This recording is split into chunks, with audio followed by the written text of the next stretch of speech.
بسم اللہ الرحمن الرحیم۔ رسول اللہ صلی اللہ علیہ وسلم نے آپس میں معاشرت سے متعلق، رہن سہن سے متعلق، یعنی وہ شریعت کے وہ احکام جن کا ہمارے آپس کے معاملات سے تعلق ہے۔ صبح و شام انسان کو رہنا پڑتا ہے گھر والوں کے ساتھ، دوستوں کے ساتھ، تجارت میں ہے تو کسٹمر کے ساتھ کیسے اس نے معاملات کرنے ہیں۔ تو ان احکام سے متعلق رسول اللہ صلی اللہ علیہ وسلم کی جو تعلیمات ہیں وہ انشاءاللہ فجر کی نماز کے بعد یہ جو تھوڑا سا وقت ہوگا اس میں بتائی جایا کریں گی۔ حدیث میں آتا ہے رسول اللہ صلی اللہ علیہ وسلم کے بارے میں، ما کان النبی صلی اللہ علیہ وسلم فاحشا ولا متفحشا، کہ آپ صلی اللہ علیہ وسلم کی طبیعت میں بھی بے حیائی نہیں تھی اور آپ صلی اللہ علیہ وسلم بتکلف بھی حیا اور شرم کے خلاف بات نہیں کیا کرتے تھے۔ نبی صلی اللہ علیہ وسلم کی سیرت کا یہ پہلو ہماری زندگیوں سے نکل گیا ہے۔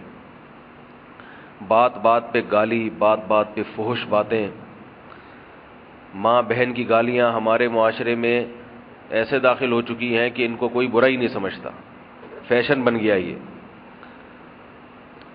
صحابہ کرام جب رسول اللہ صلی اللہ علیہ وسلم کی کسی خصلت کے بارے میں، کسی صفت کے بارے میں ہمیں بتاتے ہیں تو مقصد یہ ہوتا ہے کہ امت بھی اپنے اندر یہ چیز پیدا کرے، کیونکہ قرآن مجید میں اللہ رب العزت نے رسول اللہ صلی اللہ علیہ وسلم کی صفات کو اور آپ کے اخلاق کو اختیار کرنے کا حکم دیا ہے۔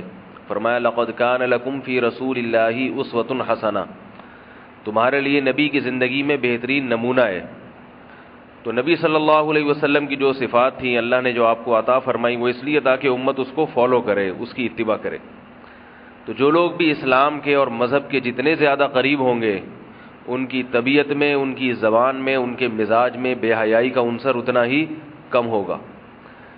تو اپنی زبان سے گالیاں، بے حیائی میں سب سے زیادہ ہمارے معاشرے میں گالیاں ہیں، بات بات پہ گالیاں، بات بات پہ گالیاں، اور یہ گالیاں بھی ہمارے معاشرے میں غیر مسلموں سے آئی ہیں، غیر مسلموں سے۔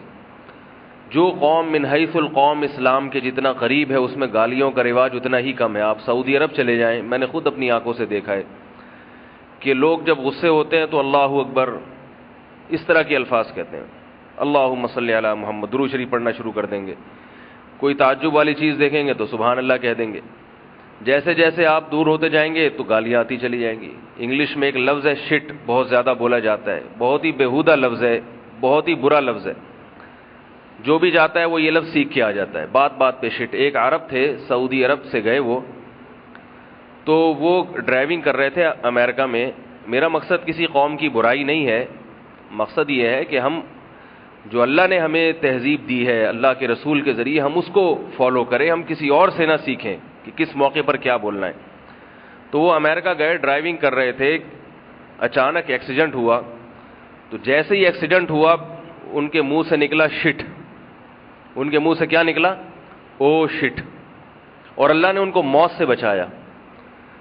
تو جب اللہ نے ان کو صحت دی اور زندگی ملی، ان کو بہت برا ایکسیڈنٹ ہوا تھا، تو وہ فوراً امریکہ چھوڑ کر واپس سعودی عرب آ گئے اور کہا کہ یہ موت کا وقت تھا، اس وقت میرے منہ سے پہلے سبحان اللہ یا اللہ اکبر یا لا الہ الا اللہ کلمے جیسے الفاظ نکلتے تھے، اور جب سے یہاں آیا ہوں تو وہ سبحان اللہ، الحمدللہ اور وہ اللہ اکبر سب زبان سے گئے، اور کیا نکل رہا ہے منہ سے؟ بات بات پہ او شٹ، شٹ کا لفظ نکل رہا ہے۔ تو یہ انسان کی زبان میں آہستہ آہستہ گندگی آتی ہے اگر وہ اپنے مذہب سے دور ہونا شروع ہو جاتا ہے۔ صحابہ کرام رضی اللہ عنہم اجمعین جب کسی تعجب کی کسی چیز کو دیکھ کر ان کو تعجب ہوتا تھا تو سبحان اللہ کہتے تھے۔ مصیبت کے موقع پر انا للہ و انا الیہ راجعون، کیسا پیارا جملہ ہے کہ ہم اللہ ہی کے لیے، ہم نے اللہ ہی کی طرف لوٹ کر جانا ہے۔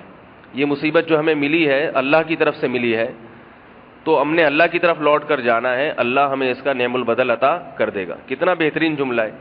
لیکن اب آج کسی کو مصیبت پہنچتی ہے شٹ کے الفاظ نکالتا ہے، کوئی گالی دیتا ہے منہ سے، اور فحش گالیاں دیتے ہیں۔ کہیں تھوڑی سی ٹکر ہو گئی، بائک پہ جا رہے ہیں آپ، تھوڑی سی ٹکر ہو گئی، ایک گالی نکال دی۔ اپنے آپ تک کو گالیاں دیتے ہیں لوگ، اپنے آپ تک۔ بعض دفعہ سمجھ میں نہیں آتا یہ گالی دے کس کو رہا ہے، وہ ویسے ہی ماحول کو گالی دے رہا ہے. تو یہ فیشن بن گیا ہے. ان گالیوں کو، اس بےہودگی کو، اس گندگی کو اپنی زبان سے نکالیں، کیونکہ اس سے انسان اللہ سے دور ہوتا چلا جاتا ہے. گھروں میں بھی پہلے یہ تصور نہیں تھا کہ کوئی خواتین جو ہے نا فحش گالی زبان پہ نکالیں. عورتوں میں تو تصور ہی نہیں تھا، یہ مردوں میں سنتے تھے. اب عورتوں میں بھی گالیوں کا رواج آنا شروع ہو رہا ہے. تو آپس کی معاشرت میں اور آداب میں یہ چیز بھی داخل ہے کہ اپنے کلام پر، اپنی زبان پر دعاؤں کو لے کر آئیں، جو صحابہ کرام کا طریقہ تھا، جو رسول اللہ صلی اللہ علیہ وسلم کا طریقہ تھا. بات بات پہ گالیاں، بات بات پہ گالیاں اور فحش گندی گندی گالیاں دینا بات بات پہ، اس کو آہستہ آہستہ ختم کرنا چاہیے. اور جس کو اس کی لت پڑ چکی ہے، بعض لوگوں کو اتنی لت پڑ چکی ہوتی ہے گندی گالیوں کی کہ ان کو پتہ ہی نہیں چلتا، وہ پوری پوری گالیوں کی گردان نکالتے چلے جاتے ہیں. ان کو پتہ ہی نہیں چلتا، عادت پڑ جاتی ہے.